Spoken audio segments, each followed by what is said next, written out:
esses dias, esse mês, eles estiveram participando de um curso chamado a Sala da Membresia, ou a Classe da Membresia. Nesse curso nós tentamos despertar neles o entendimento da obra da salvação operada por Jesus Cristo. Nesse curso nós falamos sobre a grande descoberta do que é a igreja, da obra que Cristo já realizou na cruz por nós. E nessa noite, mais ou menos dentro do assunto e dando continuidade, eu gostaria de falar sobre da nossa alienação do passado para a reconciliação com Deus. O tema dessa mensagem, então, é de alienados para reconciliados com Deus. Eu vou pedir para a igreja repetir comigo, 2, 3, de alienados para reconciliados com Deus. Eu gostaria de ler, então, em Efésios capítulo 2, verso 11 e o verso 12. Efésios capítulo 2, verso 11 e 12. Obrigado.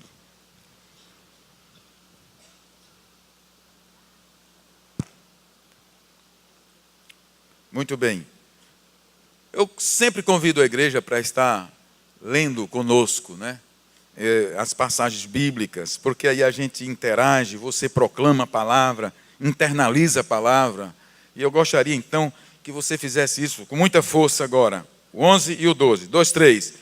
Portanto, lembrem-se de que anteriormente vocês eram gentios por nascimento e chamados em circuncisão pelos que se chamam circuncisão feita no corpo por mãos humanas. E que, naquela época, vocês estavam sem Cristo, separados da comunidade de Israel, sendo estrangeiros quanto às alianças da promessa, sem esperança e sem Deus no mundo. Quase que não dá para dar um aleluia. Portanto, lembrem-se de que anteriormente vocês eram gentios por nascimento. E eu vou explicar daqui a pouco. Verso 12. Naquela época, vocês estavam sem Cristo, separados da comunidade de Israel, sendo estrangeiros quanto às alianças da promessa, sem esperança e sem Deus no mundo. Há muitas coisas importantes na vida. Há muitas coisas importantes da qual você precisa conhecer, saber, que é útil para o seu desenvolvimento. Há muitas coisas que também têm importância para o seu dia a dia, não só você conhecer, mas são suas necessidades pessoais. Há muitas necessidades pessoais, das quais nós precisamos tê-las resolvidas para um bem-estar. Mas eu quero dizer nessa noite, e essa é a finalidade do púlpito, proclamar as verdades do Senhor. Verdades estas que possam levar você a um outro nível de entendimento da sua real situação, da sua vida diante de Deus e da eternidade. Nessa passagem nós encontramos Paulo, o apóstolo Paulo, escrevendo aqui aos Efésios, fazendo uma abordagem, uma declaração muito drástica da realidade humana antes do advento de Cristo Jesus. Uma palavra que pode resumir esses 2 versículos, ela chama-se alienação. Diga comigo, alienação.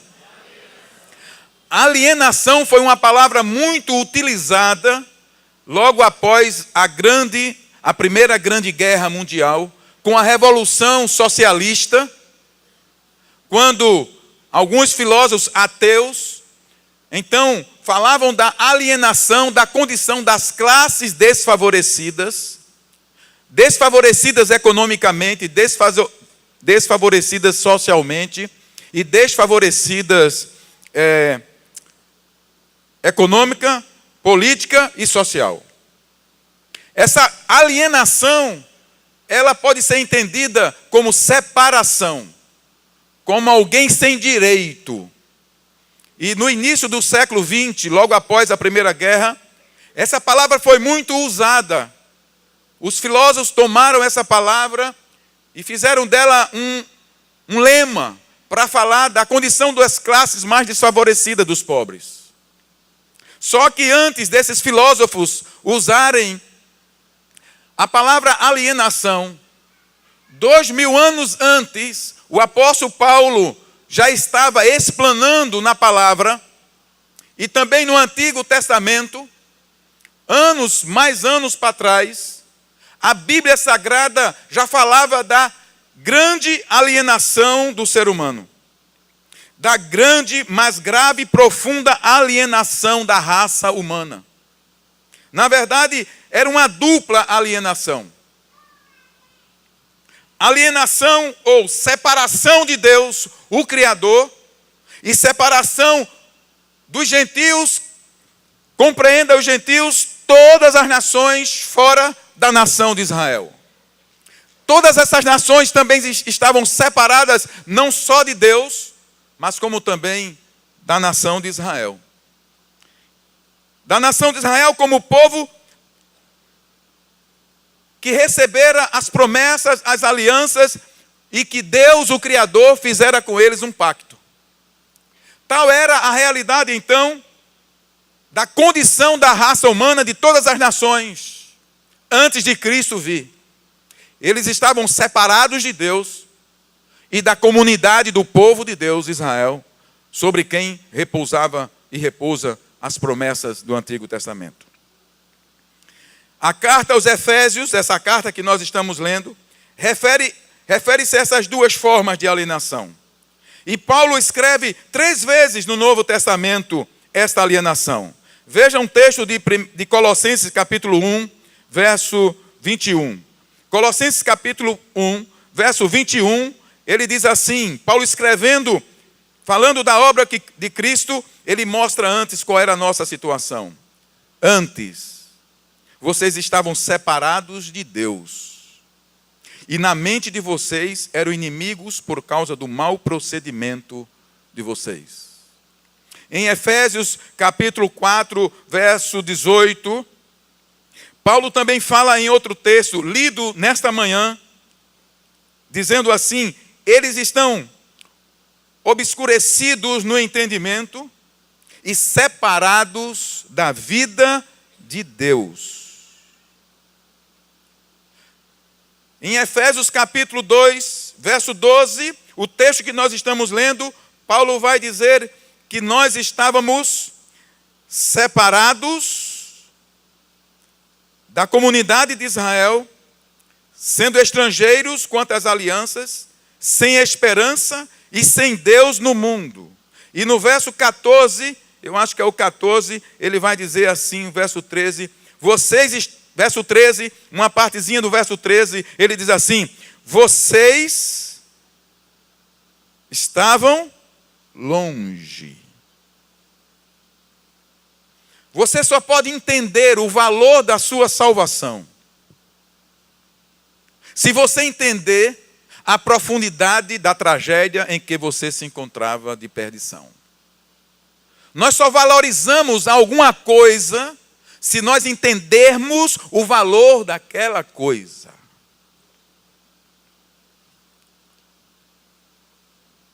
Quando Paulo usa essas expressões, ele usa um mesmo verbo no grego para definir essa alienação, essa separação do homem. E o verbo no grego que, traduzido para o nosso português, significa desafeiçoar, excluir, alienar, ou seja, separar.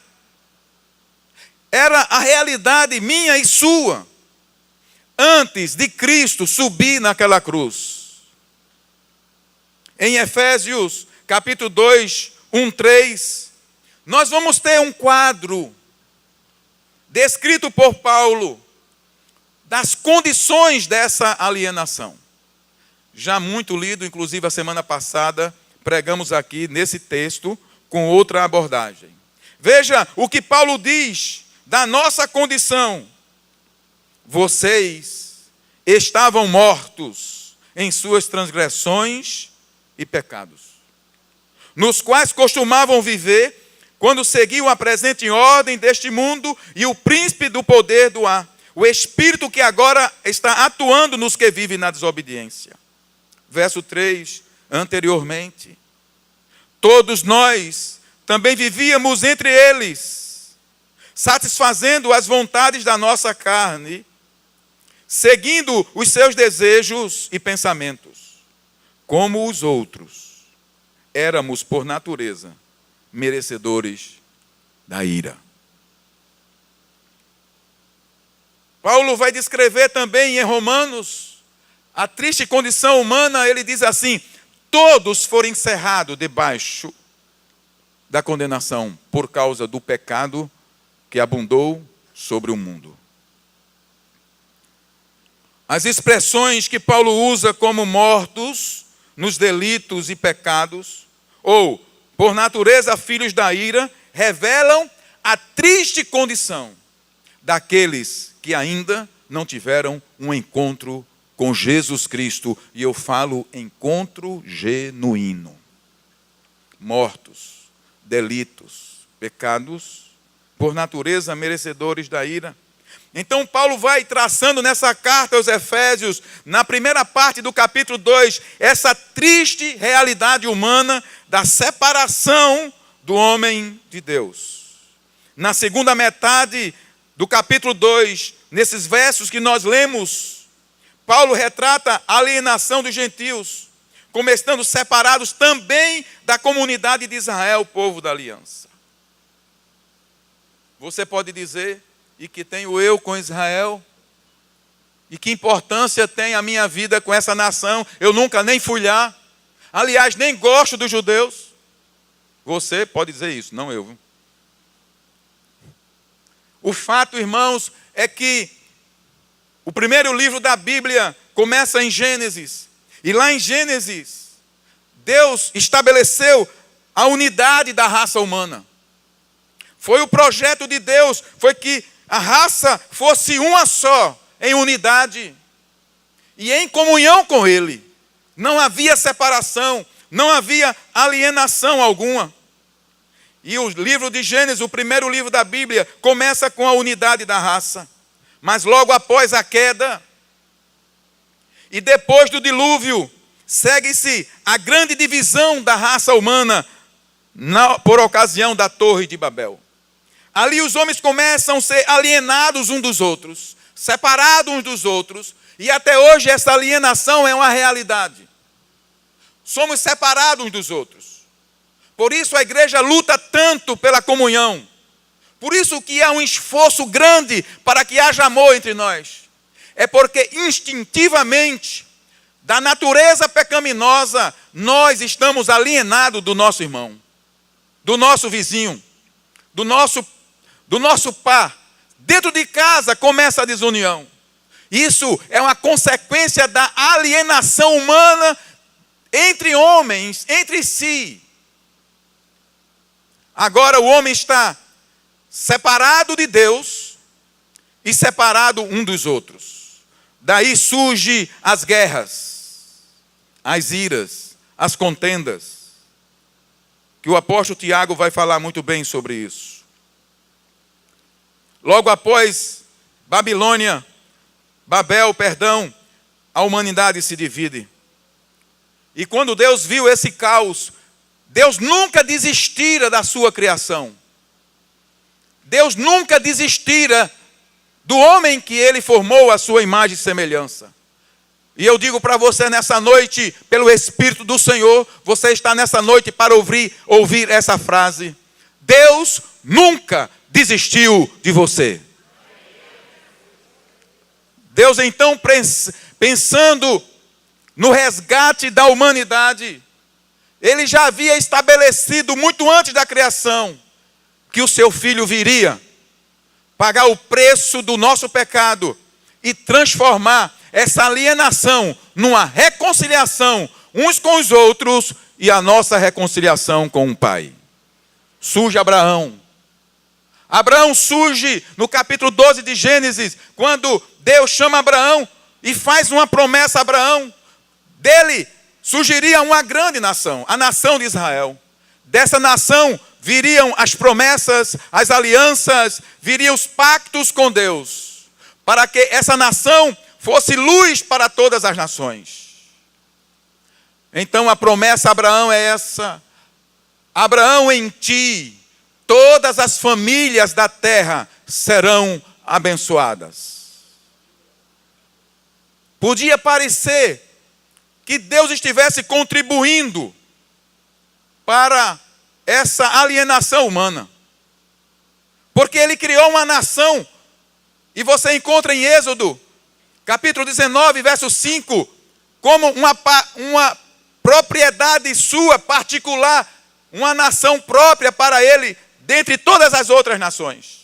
Parecia que Deus estava excluindo todos os povos, mas a verdade é que Ele escolheu Israel. E em Israel, Ele revelou todas as suas promessas de salvação. De Israel viria o Messias. Mas Israel não entendeu o seu chamado. Israel tornou-se uma unha encravada. Eles viveram para si. E por receberem a revelação de Deus, por verem aqueles milagres que vocês conhecem, Mar Vermelho, e tantos outros milagres que as nações tremiam diante de Israel, Israel começou então a implantar um sistema de adoração que todas as outras nações ficavam babando, porque não tinham o direito de adorar como Israel adorava. Só Israel tinha conhecimento do verdadeiro Deus. Mas esse chamado era para que Israel espalhasse essa boa notícia a todas as nações, porque ele foi chamado como uma geração ou como uma nação de sacerdote santo ao Senhor. E sacerdote é aquela figura que vai diante de Deus representando alguém. Israel não foi diante de Deus representando a terra. Ele ia diante de Deus representando a si mesmo. Israel se tornou orgulhoso, presunçoso e abandonou o chamado de Deus. O trágico dessa história é que Israel não compreendeu o seu chamado. E a separação aumentou mais ainda do povo de Deus e das demais nações da terra, que são chamados os gentios, das quais nós somos considerados gentios. Os gentios são toda a raça humana desprovida das promessas de Deus, das alianças de Deus. Essa é o que Paulo quer dizer e salientar aos escritores, aos receptores da sua carta, lá em Éfeso. Ele queria alertar aquela igreja para que ela compreendesse a grandiosa obra que Deus operara em favor dos efésios. Agora, até na época de Jesus, os gentios eram um objeto de desprezo para os judeus. Eu falei de Abraão, e a nação de Israel se desenvolveu. No tempo de Jesus, os gentios eram um desprezo aos olhos dos judeus. Deus, diziam eles, na época de Jesus, ama somente Israel dentre todas as nações da terra. Essa representação da minha separação das promessas de Deus, é isso que Paulo está dizendo aqui no versículo 12. Vocês estavam sem Cristo, separados da comunidade de Israel, sendo estrangeiros quanto às alianças da promessa, sem esperança e sem Deus no mundo. Essa separação, ela é muito mais clara quando você percebe a edificação do templo de Salomão. 1000 anos antes de Jesus, por determinação divina, o rei Davi e o seu filho, o rei Salomão, haviam construído um templo como centro de adoração para todos os povos. Apesar que somente os judeus e os sacerdotes judeus tinham acesso aos ambientes mais íntimos do templo. Vocês conhecem muito bem a história da arca que Deus deu a Moisés. Agora, o templo tinha o pátio externo, tinha o salão chamado santo, e tinha o santo do santo, como se fosse aqui o púlpito, e nesse lugar, que era separado por uma cortina, colocava-se a arca, e a arca era a representação visível da presença de Deus. E verdadeiramente, Deus decidiu que fosse assim. Verdadeiramente, naquele lugar, Deus se manifestava e começou, desde o tempo de Moisés, nas tendas. Quando a glória de Deus vinha sobre a tenda do encontro, a presença de Deus manifesta, e ali Deus falava com Moisés, e a Bíblia diz que falava face a face. Tudo que um homem necessita e precisa, a maior necessidade da raça humana, da alma humana, é adorar a Deus, ao verdadeiro Deus. Nosso ser é formado de uma tendência, de uma queda para a adoração. E é por isso que, se nós não encontramos o lugar devido da adoração, ou o objeto certo da adoração, se essa adoração não é dirigida a Deus, o nosso Criador, você vai canalizar essa adoração para alguma coisa.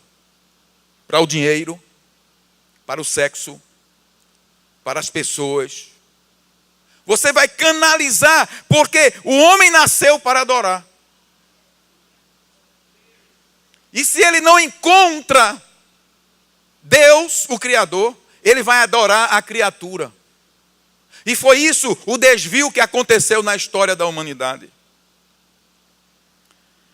Davi constrói o templo, Salomão construiu, era um projeto de Davi, Salomão construiu. E a arca ficava nesse ambiente mais íntimo, havia aqui o lugar santo e lá fora o pátio. Esse templo foi destruído no ano mais ou menos 585, pelos babilônios, os babilônicos. E depois ele foi reconstruído com Neemias por volta de 485 antes de Cristo. E agora, quando chegou o tempo de Herodes o Grande, Herodes dá um acabamento fino nesse templo, chamado Templo de Herodes. Mas na verdade era o templo reconstruído, ou seja, reformado por Herodes. Presta atenção, como era forte essa questão da separação da raça humana da adoração. O templo vai revelar uma coisa que é estabelecida, já dita na palavra. No tempo de Jesus, esse templo construído por Davi, por Salomão há 1000 anos antes, agora ele estava sendo usado dessa forma, 500 anos antes de Cristo. Essa separação entre os judeus era representada no templo por uma parede, por um muro. E veja as palavras de Paulo.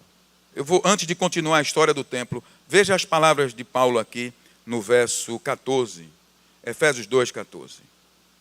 Você pode ler junto comigo? Pois ele é a nossa paz, o qual de ambos fez um e destruiu a barreira, o muro de inimizade. Para você entender o que eu vou falar agora, diga comigo, havia um muro. Diga, havia uma parede. Havia uma separação. Neste templo que Herodes reformou, ele se tornou um templo muito suntuoso. Presta atenção. O templo, ele fora construído sobre uma plataforma plana e elevada. Quem vai hoje em Israel conhece isso. Ali estava o templo. Dentro do templo tinha o santo do santo. Tinha o lugar santo. E aí fora tinha o pátio. Ao redor do templo tinha o pátio. Sabe quem ficava ao redor desse primeiro pátio? Somente os sacerdotes judeus. No mesmo plano, mais adiante, no lado leste, você vai encontrar uma separação, que era outro pátio. Era o pátio dos judeus comuns. Diga, segundo pátio. Na verdade, se contar do santo, já é o quarto pátio. Mas vamos considerar do templo para fora. O primeiro pátio, ao redor do templo, os sacerdotes. Mais adiante, a leste da frente do templo, ficava o pátio dos judeus. Só homens judeus podiam frequentar. Mais adiante, bem distante, tinha o pátio das mulheres judias. E isso tudo no mesmo plano. Logo depois do pátio das mulheres, então tinha uma primeira descida de uns 5 graus. E aí você encontrava um outro pátio menor. Nele ninguém andava. Havia uma parede. Porque depois desse segundo nível, havia outra descida de 14 graus mais inclinado, onde ia dar em outro pátio, num nível inferior, chamado Pátio dos Gentios. Ali, os gentios podiam ir para adorar à distância. E na chegada então, de cima para baixo desse pátio inferior, havia um muro de 1,5 metros de altura, muito largo, com inscrições regulares a cada 2,5 metros. Não ultrapasse sob pena da sua própria vida. Tem um historiador, Flávio Joséfo, dessa época de Jesus, que ele diz o seguinte: esse pátio era cercado por uma grande parede de pedra para formar uma divisão. Isso é um historiador da época de Jesus. Com inscrições nesse muro, no grego e no latim, dizendo assim: os que ultrapassarem a barreira serão mortos. Então daqui, desse pátio inferior, ficavam os gentios, a nossa raça. Bem distante. Ele estava num terceiro nível inferior. E de lá eles podiam ver o templo, as paredes do templo. Mas eles não sabiam nada do que estava acontecendo dentro do templo. Porque eles estavam separados. Eles não eram o povo da promessa. Era nesse ambiente inferior que se encontrava todas as nações. Essa era a condição de separação. Essa é a condição de alienação. E esse é o contexto de Efésios capítulo 2. Embora todos os seres humanos estivessem alienados, separados de Deus por causa do pecado, os gentios, nós, também estávamos alienados do povo de Deus. Havia então uma dupla alienação de Deus e da nação de Israel. Podemos entender o privilégio de se pertencer naquela época à nação de Israel, lendo em Romanos capítulo 9, verso 4 e 5. Romanos capítulo 9, verso 4 e 5.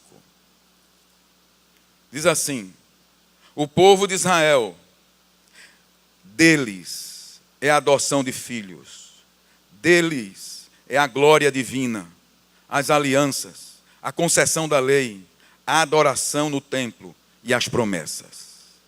Deles são os patriarcas, e a partir deles se traça a linhagem humana de Jesus Cristo, que é Deus acima de todos, bendito para sempre. Amém. Essa nação então era privilegiada, e nós excluídos, sem direito. Quem está entendendo até agora, dá um amém aí.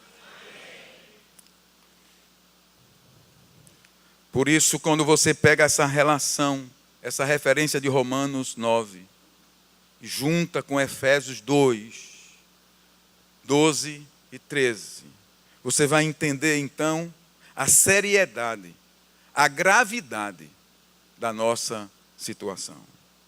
Naquela época, voltando ao verso 12, vocês estavam sem Cristo, separados da comunidade de Israel, sendo estrangeiros quanto às alianças da promessa, sem esperança e sem Deus no mundo. Primeira condição da qual nós nos encontrávamos: estávamos sem Cristo, sem as bênçãos das regiões celestiais. E o que é não estar em Cristo? O que é não conhecer Cristo? O que é não ter Cristo? É não ser participante de Efésios 1:3. Efésios 1:3, lido nessa manhã também, diz assim: bendito seja o Deus e Pai de nosso Senhor Jesus Cristo, que nos abençoou com todas as bênçãos espirituais nas regiões celestiais em Cristo. Estar sem Cristo era não ter direito a essas bênçãos que não advêm daqui do solo terreno, mas do solo celestial. Estar sem Cristo era não ter direito a todas as coisas que Deus já estabeleceu na eternidade e faz parte da sua glória e Ele quer distribuir com os seus. Estar sem Cristo é estar longe de todas essas promessas e participações nestas promessas. A segunda e terceira condição que Paulo revela aqui no capítulo 2 de Efésios é que éramos tanto separados da comunidade de Israel, quanto estranho às alianças da promessa. As promessas que Deus fez a Abraão, homem de fé. Deus prometeu que abençoaria toda a descendência de Abraão, mas nós não éramos descendência de Abraão. Por isso, estávamos sem as promessas. A segunda e terceira condição era essa. Nós estávamos distante das promessas de Abraão. Israel era uma nação debaixo da proteção de Deus.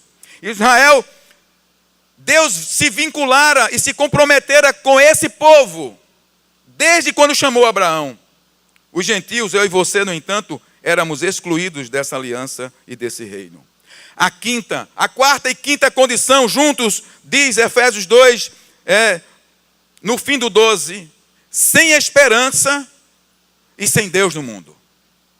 Apesar de que Deus já estava estabelecendo um plano de trazer esperança para você, ou para a raça humana. Enquanto nós não conhecíamos que existia esse plano, você não tinha nada a que se apegar. Você não tinha esperança. Porque esperança surge de algo que a gente vê, de uma promessa que foi dada a alguém ou por alguém. Mas os gentios nem sabiam do plano de Deus. Apesar de Deus já tinha estabelecido desde a eternidade. Essa era a nossa condição. Separados de Deus, separados das promessas. A terrível condição dos gentios. Separados do Messias, da teocracia, da aliança, da esperança e do próprio Deus. Segundo Paulo, longe. Estávamos longe. Não podemos esquecer, e a aplicação até aqui, é que essa condição da raça humana era a sua condição até antes de você entregar sua vida a Jesus. É preciso que você entenda isso, porque talvez essa palavra seja a mais importante que você esteja ouvindo da sua vida. Talvez você esteja com uma necessidade muito grande em casa. Talvez você esteja com a necessidade, seu casamento está desmoronando.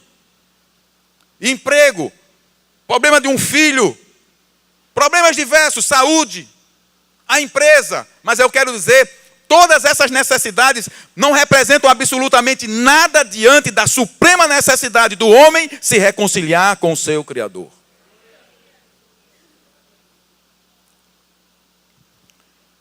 Mas o grande tema de Efésios capítulo 2 se encontra no verso 13, 14 em diante. E eu vou pedir para a igreja ler. Diante de toda essa situação, Paulo então, continuando o seu esboço, ele diz, todos juntos, Efésios 2, 13. Efésios 2, 13. Continuando o texto. Mas agora, em Cristo Jesus, vocês que antes estavam longe, foram aproximados mediante o sangue de Cristo. Você dá um glória a Deus? Paulo, propositalmente, ele traça a minha e a sua realidade para que você caia, para que caia a sua ficha. E você não brinque com as promessas de Deus para a sua vida. Mas agora em Cristo Jesus, vocês que antes estavam longe, foram aproximados mediante o sangue de Cristo Jesus. Verso 14, todos juntos. Pois Ele é a nossa paz, o qual de ambos fez um e destruiu a barreira, o muro de inimizade. Aleluia, glória a Deus. E o verso 15 diz, anulando em seu corpo a lei dos mandamentos expressas em ordenança. O objetivo dele era criar em si mesmo, dos dois, um novo homem fazendo a paz. Aleluia. Glória a Deus. Jesus Cristo destruiu a barreira da inimizade com Deus e com Israel. Porque dos dois povos, ele fez um. Dos dois, ele fez um. E aqui entra um assunto que eu sou muito apaixonado. Com a destruição dessa barreira, Jesus Cristo levantou sobre a terra um novo povo, um novo homem, uma nova raça, uma nova humanidade. Ele destruiu a inimizade. E ele pegou o judeu que conhece a Cristo e o gentio que estava totalmente sem esperança e sem Cristo, sem Deus no mundo. Ele pega desse com esse e ele estabelece a paz e faz dos dois uma nova humanidade, uma nova raça, uma nova sociedade sobre a terra. E o nome dessa nova sociedade chama-se Igreja do Senhor Jesus Cristo. Você agora não é mais gentil. Diga, eu não sou gentil. Também eu não sou israelita. Eu sou filho do Deus Altíssimo. Fui gerado dele, a partir dele e por propósito dele. Nós não somos israelitas, nem somos gentios, porque esse novo homem não tem semente humana, mas semente divina. João, capítulo 1, verso 12 e 13, vai dizer isso, e eu gostaria que você prestasse bem atenção a esses dois versos, tão conhecidos, todos juntos podemos ler. Contudo, aos que o receberam, aos que creram em seu nome, deu-lhes o direito de se tornarem filhos de Deus. Mas olha o que o verso 13 diz. Os quais não nasceram por descendência natural ou humana, nem pela vontade da carne, nem pela vontade de algum homem, mas nasceram de Deus. Nasceram de Deus. O seu nascimento foi de Deus. Por isso, quando Jesus está conversando com o religioso Nicodemos, e Nicodemos quer saber como é que se entra no reino de Deus, Jesus diz a ele, é necessário nascer de novo, Nicodemos.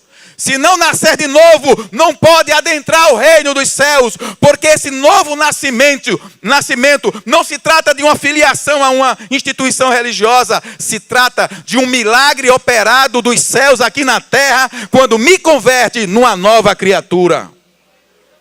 E a semente desse novo nascimento não é semente humana.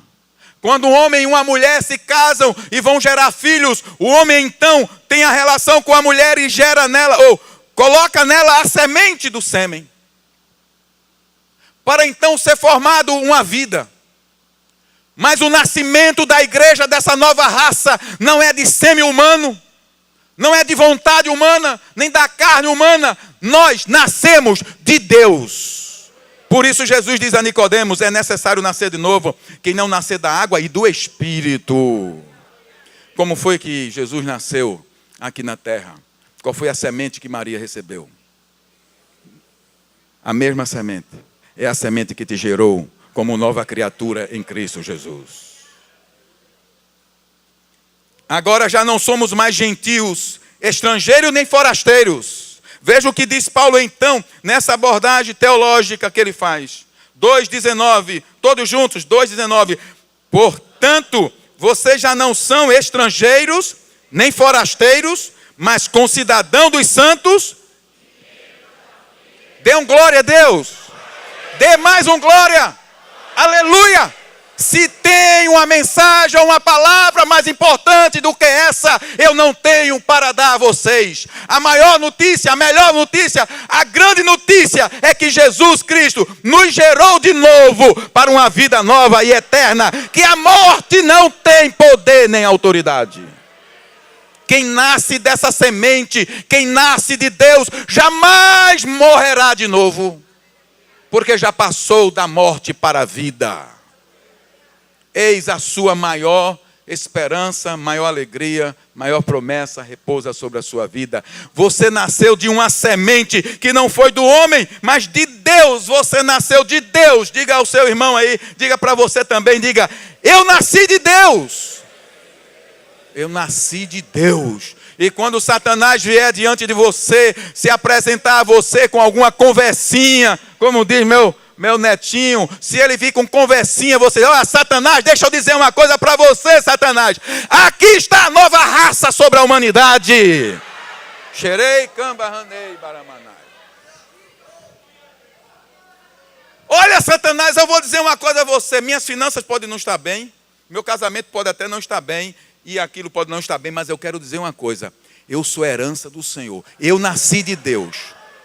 Não brinca, Satanás, eu sou de Deus, família de Deus. Não sou mais forasteiro. Você está tratando com um príncipe. Você está tratando com um príncipe, porque todos os filhos de Deus são príncipes sobre esta terra. Hoje pela manhã, então nós estivemos conversando com a igreja sobre qual é a postura que essa nova raça, essa nova humanidade deve ter na vida. Que não é o assunto de agora à noite. Mas, como sendo filhos de Deus, temos uma nova postura, temos uma nova mentalidade, novos valores. Lidamos com as coisas dessa vida de forma diferente, porque temos uma herança muito superior. Para encerrar, eu quero chamar o louvor aqui já para estar. Paulo, pode colocar o verso 19. Portanto, vocês já não são estrangeiros, nem forasteiros, mas concidadãos dos santos e membros da família de Deus. Aleluia, aleluia. Concidadão dos santos. Que expressão linda, irmãos. Eu faço parte agora de uma nova estirpe. Eu faço parte de uma nova estirpe. De excluído, alienado, para... Dá licença, eu sou nobre. Né, Lúcia Nobre? Dá licença, eu sou nobre. Eu sou nobre. Por isso eu ando como nobre. Eu ando como um príncipe. A Bíblia chama você de embaixador dos céus. Eu não tive contato com embaixador, mas eu tive contato com pessoas muito ilustres. E a postura, tem etiqueta, né? Tem etiqueta. Tem etiqueta. Igreja. Não há nada mais nobre, mais excelente sobre esta terra do que a igreja do Senhor Jesus. Agora, como filhos de Deus, Paulo encerra esse assunto no verso 20 e 21, e tem algo especial aqui para nós. Ele vai dizer, sendo família de Deus, aí entra no capítulo 20, edificados sobre o fundamento dos apóstolos e dos profetas, essa nova sociedade, esse novo povo, edificados sobre o fundamento dos apóstolos e dos profetas, tendo Jesus Cristo como pedra angular dessa edificação,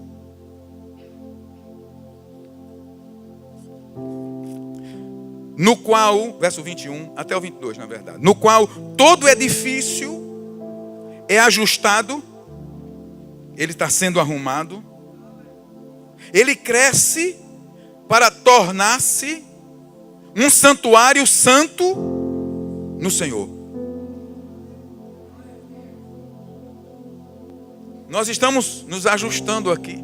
Pedro vai dizer como pedras vivas, na construção de um edifício que é chamado santuário do Senhor, no qual todo edifício é ajustado e cresce para tornar-se um santuário no Senhor. Nele vocês estão sendo edificados juntos para se tornarem o quê? Morada de Deus por seu Espírito. Cadê? Não colocou o verso 22? Neles vocês também estão sendo edificados juntos para se tornarem morada de Deus por seu Espírito. Sou morada. Sou morada. Sou morada. Pátio inferior pátio inferior passou. Já foi. Olhar o templo de baixo para cima e só as paredes do templo, sem saber que o altar está queimando com a presença de Deus, passou. Passou. Você não precisa mais ir a Israel para adorar.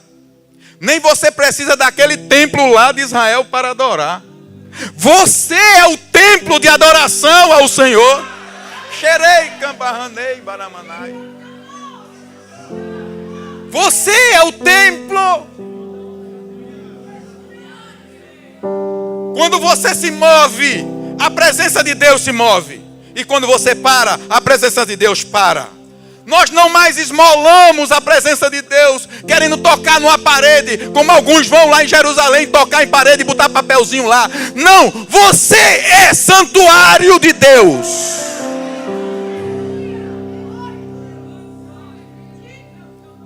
Não sabeis vós que sois santuários do Deus vivo e que o Espírito de Deus habita em vós?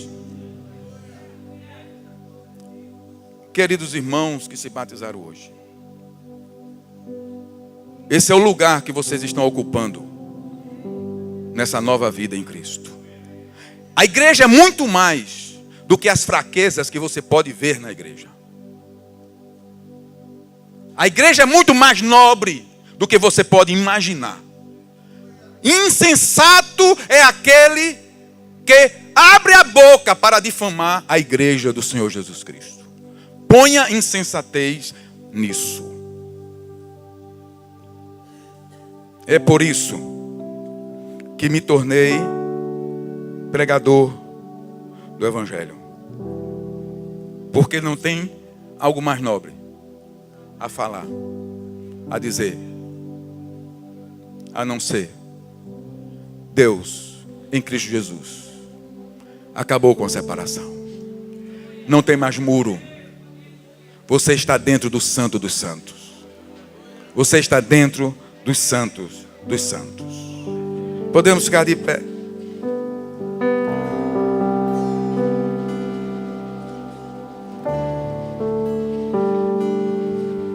Quero só citar ainda o verso 11 da leitura que nós fizemos e que nós não falamos muito sobre ele.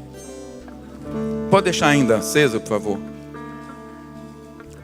O verso 11, eu não falei muito sobre o verso 11, mas esse verso tem uma mensagem para você e para mim. Portanto, lembrem-se de que anteriormente vocês eram gentios. Portanto, lembrem-se que anteriormente vocês eram gentios. Há algumas coisas que as Escrituras nos mandam esquecer. Há algumas coisas que a Bíblia recomenda que esqueçamos. E é bom que esqueçamos. Porém, há algumas coisas em particular que somos ordenados a nos lembrar e não esquecer nunca. É o que éramos antes do amor de Deus se estender para baixo e nos alcançar. Antes da graça mergulhar lá de cima e alcançar aqui embaixo. Não podemos esquecer nunca do favor de Deus. Pois somente se nos lembrarmos da nossa antiga alienação, separação, estado, por mais desagradável que seja, se esquecermos de lembrar, poderemos esquecer de lembrar da graça, da grandeza da graça que nos perdoou e que nos está transformando a cada dia. Não esqueça de onde você veio, como você estava vivendo e como Cristo te libertou. Se por acaso você está nessa noite aqui me ouvindo E talvez a sua caminhada não esteja tão boa hoje. Talvez você se sinta não tão bem com Deus. Deveria ter avançado mais. Deveria ter feito mais. Você sente que precisa reagir. Eu quero dizer, não importa para Deus. Veja o que Ele já fez por você até agora. Veja o que Ele já fez por você até agora. Ele te trouxe essa noite aqui. E se por acaso a tua vida está um bagaço, eu quero dizer, pior é se você não estivesse aqui. Porque a partir de hoje, Ele te levanta para uma nova estrada, uma nova caminhada, uma reação de vida. Lembre-se do que Ele já fez por você. Você está aqui vivo, porque Ele te trouxe vivo para cá. Você já passou por enfermidades, por enganos, por iras, por tudo que essa humanidade já deu, por violência. Você já fez também muita coisa ruim, mas eu quero dizer, lembra-te que Deus te preservou para Ele. E nessa noite, Ele quebra a parede que te separa dEle e do povo de Deus. Você não precisa mais ficar separado do povo de Deus. E agora, esse povo de Deus agora não é a nação de Israel lá, e eles continuam como povo de Deus recebendo as promessas, mas o povo agora que se espalhou em toda a terra, o novo povo de Deus, o Israel espiritual, sou eu e você. Você não precisa se sentir excluído. Cristo Jesus na cruz do Calvário já quebrou a barreira para você ter acesso a Ele. Você está me ouvindo aqui? Eu quero dizer, não fique no nível inferior, olhando para cima. Venha, Ele te chama para perto dEle. Ele te põe na mesa e você participa das iguarias de filho de Deus. A oferta é para todo aquele que crê, que ouve, que recebe e obedece. Você pode adorar o Senhor.